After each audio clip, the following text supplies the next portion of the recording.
if you think that this video is just going to be me telling you to throw it away, then you do not know me very well. I have a lot of things that I also feel guilty about throwing away or decluttering.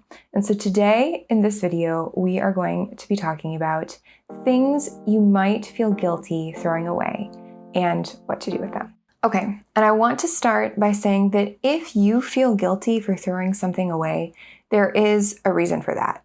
It doesn't necessarily mean that you can't throw it away or that it's a bad idea to throw it away, but the guilt is there for a reason, and I don't want you to just brush it off. Guilt tells us that something is there. There's something there that matters to us, something that we probably need to get a little bit curious about and investigate. And so as often as you can, try to figure out why you are feeling those guilty feelings. This is really, really hard. And I'm not expecting you to be able to pull it off perfectly with every single item in your house. I mean, if you can, you probably don't need this video because honestly, I still struggle sometimes to figure out why I feel guilty about certain items.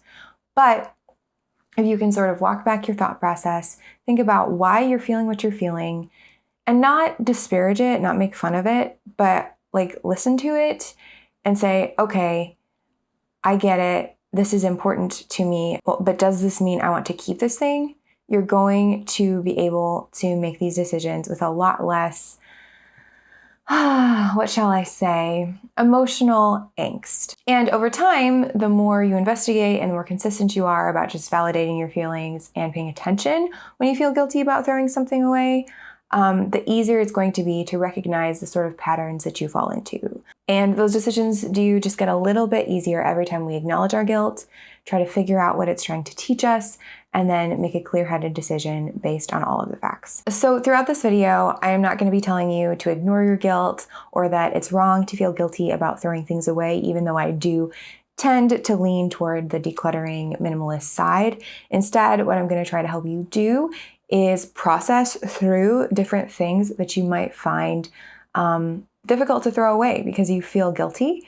And we'll talk about what you can do, how you can offset some of that guilt, how you can process it, and how you can ultimately get rid of those things that you want to throw away. Let's start with a somewhat easy one that I am calling tiny useful clutter. Tiny useful clutter is little pieces of clutter that honestly, they're probably too small and not useful enough for someone to buy them secondhand, but you still see use in them and you feel like someone should use them, right? So for me, tiny useful clutter might be something like buttons or an Allen wrench that, I'm not exactly sure what it goes to anymore. Honestly, just little things that are going to get lost in a donation bin and would probably get thrown out, but that still have some use in them. So first, let's dive into why you might feel guilty about throwing away tiny useful clutter. I tend to hold on to things,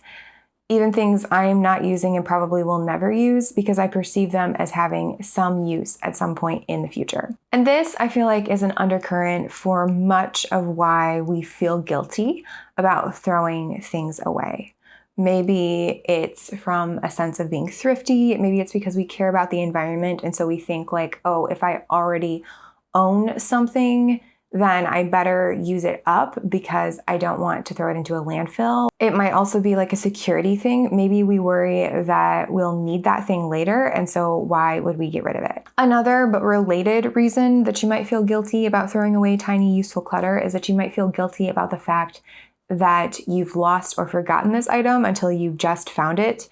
And you're feeling like, man, I'm not using it. I haven't used it and I wouldn't have to throw it away if I remembered that I'd had it at some point in the past. But honestly, thinking over when you might have used it in the past isn't really going to help you. I mean, you found a solution that didn't involve it. You bought something, you replaced something, whatever. And so now, you have this thing that you forgot that you had, and you can feel guilty about the fact that you didn't remember that you had it, or you can focus on the present and look toward the future when deciding whether or not to continue to hold on to it. But often I think that we forget about things that we own for one of two reasons. The first is that we own the thing, but we don't put it someplace where it's really easy and or obvious to see it, to find it, to remember it, and use it. This can be an issue with organizational systems. It can be an issue of just not having enough space for specific categories of things, which usually means we need to declutter some things to make enough space. Or number two, we forget about something because we legitimately don't need that thing. And so our brains are not holding on to it as important because at some level we understand that we don't really need that thing. But it can be hard to tell. So let's talk through how you can decide what category these tiny useful things belong to, whether they are trash that you need to throw out or whether they are a treasure that you need to keep. If you're on the fence about getting rid of some tiny useful clutter that you feel a little bit guilty for throwing away, try asking yourself the following questions. Number one, when I look at this, do I immediately know what I could use it for? If your answer is no, getting rid of it is your best option. And I'm going to talk about some ways to make it easier on yourself to get rid of things later in this video.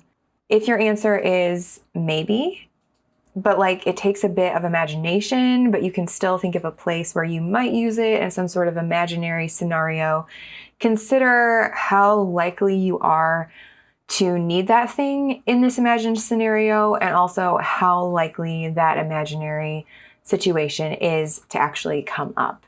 Be honest with yourself, because if you aren't likely to use it, getting rid of it is still your best option. If you are likely to need it or likely to use it, proceed to the next question. And then, of course, if your answer is yes, you do immediately know what you will use it for, proceed to the next question as well. That next question is question number 2. How quickly will I use it if I use it? If your answer is, oh, I'll probably never use it, then get rid of it. If your answer is that you will use it in a long time, personally, I describe a long time as anything more than a year away. Consider whether or not you still want to use it and or will be able to find it when that time comes, and make a decision about whether or not to keep it based on that. If you will use it soon, and I generally consider this to be 1 year or less in the future, you can put it away. And if you're unsure, proceed to the next question. If your answer is a long time, you can also proceed to the next question if you'd like, or you can just stop there. Question number 3, how easy is it to replace? Think about cost, convenience, and availability. If your answer is that it's easy to replace, go ahead and get rid of it and let the store or internet keep track of that thing for you instead of you having to find a place and space for it in your home. If your answer is that it is difficult to replace it, proceed to the next question. Question number 4. How devastating would it be if I needed this item and couldn't find it? If your answer is that you wouldn't notice or wouldn't care, get rid of it. If you would be devastated, I think this is a totally appropriate time to keep that thing, unless you think you won't be able to find it and you'll be less devastated by getting rid of it now than you would be by knowing that you have it somewhere and not being able to find it when the time comes. And then finally, if it would be just a minor irritation that you couldn't find it, proceed to the next question. Question number 5, how likely are you to come across a situation where you need this specific item? If your answer is unlikely, which I'm defining as 40% or less, get rid of it. If your answer is highly likely, which I am defining as 60% or more, keep it somewhere that you can find it. And if your answer is somewhat likely, so hovering around, 50-50 between 40% and 60%, proceed to the final question, which is question number 6. Is there an obvious place where this item should go within my current organizing system that will make it easy to find later? If the answer is no, there's no obvious place for this item, get rid of it, because it's probably not worth completely reorganizing your stuff to make a place for it. But if your answer is yes, put it there and put it away. If you're decluttering and you come across tiny useful clutter, I strongly urge you to consider throwing it away or donating it. Because yeah, you may have space for them, but the main thing, the thing that usually drives me and I think a lot of us to declutter is that we can't find the things that we need when we need them. And so if you have a bunch of tiny, useful, but ultimately junk filling up your drawers, your cabinets, your shelves, it's going to be cluttering up your space in a way that you can't necessarily see the things that you actually need. And so I know that I'm a big proponent of Dana K. White's container method. I've talked about that a lot on this channel. But in this case, I do really want you to stop and think about how much this tiny useful clutter may be costing you in terms of like being able to find things and being able to keep the overall chaos down in your home, and assess whether or not you need to keep it based on that. And then finally, here's how to make it easier to throw away. This is the final step. This is for that tiny useful clutter that you have come across and you've decided that you are going to throw it away, even though you feel a little guilty about it. No worries, I have a few things that can help you make it a little bit easier. Number one, think about how having cluttered drawers and catch-all spaces makes you feel. Yeah, it may seem like the easier thing to do right now to just hold on to it in case you need it, but how much time and energy and frustration are you going to waste moving that thing out of the way or moving it around in the future? Number two, remember how long you have owned this thing and either not used it or not remembered that you had it. If you suspect that it will continue to stay unused and or unremembered, it may be best to part ways with it. And then number three, if you are really, really struggling to get rid of something, to throw it away, see if there's a place where you can recycle it. That way you're not throwing it into a landfill, but you are getting it out of your house. Okay, next we're talking about personalized items, which could be things like monograms, prizes and trophies, shirts or merch from a specific team, life event or employer, etc., etc. Here's why you might feel guilty.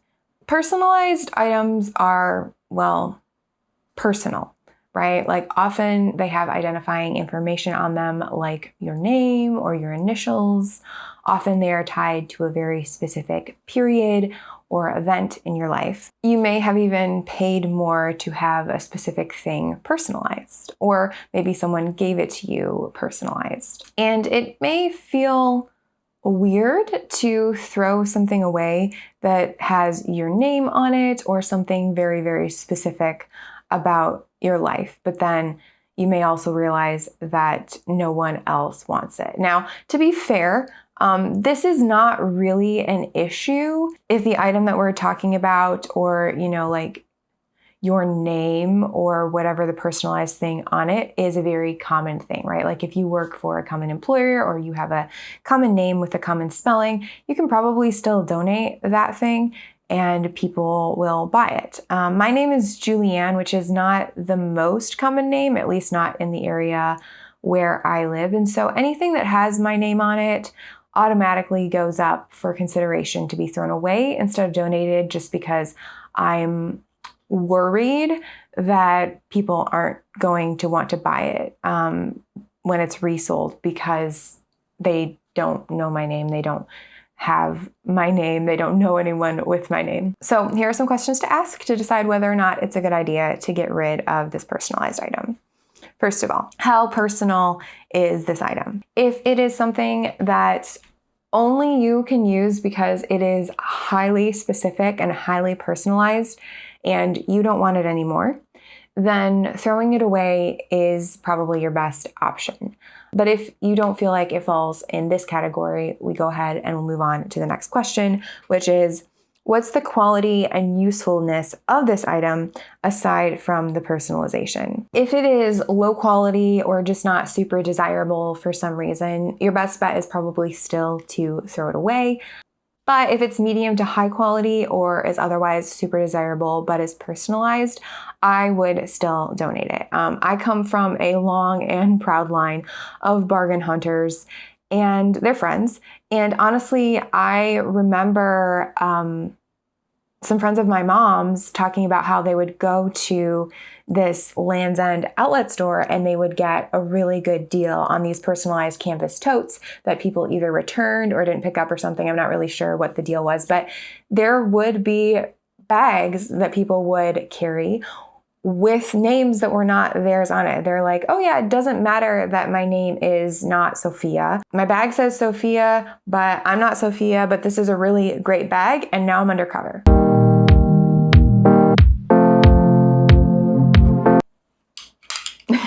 Okay, anyway. And then finally, if you're not really sure whether the quality of the item is good enough for someone else to repurchase it, move on to the next question. Are you just holding on to it because it's personalized? I might be alone in this, but I have a little bit of trouble getting rid of personalized items because I feel like they feel fancier. I don't know, they have this sort of like hold on me, this sort of draw. But a lot of times I'll hold on to things that I'm not really using, don't necessarily need, because they are personalized. And that kind of goes against a lot of what I want my possessions to be. I want them to be things that I'm using, that I enjoy, not just things that I'm holding on to because they feel fancy and I might need them someday. Moving on to how to make it easier to throw away. Number 1. See if you can recycle it somehow first. I just said this with the last one. I will probably say it again. Recycling can be your best friend if you're feeling guilty about throwing something away. But the reason I included this is because I think that we often don't think about recycling the types of items that tend to be personalized. For example, when I was in high school, I had a bunch of trophies that I wanted to get rid of. It was not for athletics or anything like that, so don't get excited. But I actually knew that the lady who ran the organization where I'd gotten the trophies would often buy reused or repurposed trophies from her trophy guy. I don't know what the actual title is, but the person who owned the trophy shop would reuse parts of trophies and make, cheaper trophies. And so when I was ready to part ways with these trophies, I talked to her and I said, hey, would your trophy guy want them? And she said, yeah, I think he would. And so she took them back. I hope she got a discount on maybe some future trophies for the organization. But even if she didn't, I was happy knowing that the trophies were going somewhere where at least parts of them would be reused. I'm going through a similar thing with eyeglasses right now. I'm trying to figure out if there's a place where I can recycle some old prescription glasses. And I think that there is. I think that the Lions Club sponsors a lot of them. I just sort of have to figure out where the drop-off areas are in my area. But there are a lot of things that are personalized to you that can still be useful to other people if you find the right organization or business to recycle them. A second way to make it easier to throw away is to figure out what is tying you to this object. Is it because someone went to the extra effort or the extra expense of personalizing it for you? Is it that you don't think anyone else will want it because of the personalization, but again, like we talked about with the tiny useful clutter, you still feel like this object has life in it, it still has use in it, and you don't want to throw it away? Is it that it embarrasses you to use this personalized item, but also you feel like that shouldn't be the case, or you think like you would use it even if it wasn't personalized? Like, what is tying you to this item? And the reason I'm having you re-examine this is because if you can figure out where the guilt is coming from, you can figure out what it's trying to tell you. For example, I have this personalized bag my friend made me years and years ago. And I found it recently in my basement. I have not been using it. And honestly, I probably won't be using it. And so I was thinking about donating it. And then I realized I probably just need to throw it away because realistically, I don't know that anyone's going to want it because it has my name on it. And that made a little bit of a tug at my heart of like guilt and sadness. And I was like, why is that? And I realized it's because like my friend was very sweet and went to a lot of effort to make this bag for me. And I appreciate the effort and I appreciate her friendship. And that's very valid. Like that's a very valid reason to feel guilty about throwing something away. But at the same time, as I was remembering those things, I was also remembering that I have a lot of things that she's made for me or given to me in my house. I have a lot of reminders of her in my life. And so it's not like getting rid of this bag means I'm getting rid of her. And it's also like ultimately, the thing that matters is our friendship, our relationship, not the things that she's given me. And that's what I want to live by. And so I am now able to get rid of that bag with a little bit more of an easy conscience. Hi, sorry for that abrupt transition, but when I originally recorded the video that you're watching now, I had a few more categories that I wanted to include. But I just realized editing, wading through all of this footage, that it was already getting to kind of a long length. And so I'm going to divide this video up into two parts. So I want you to think of the categories that you just started watching as your training wheels, sort of the things that you want to start out with to make it easier to get rid of these items that you might feel guilty about throwing away.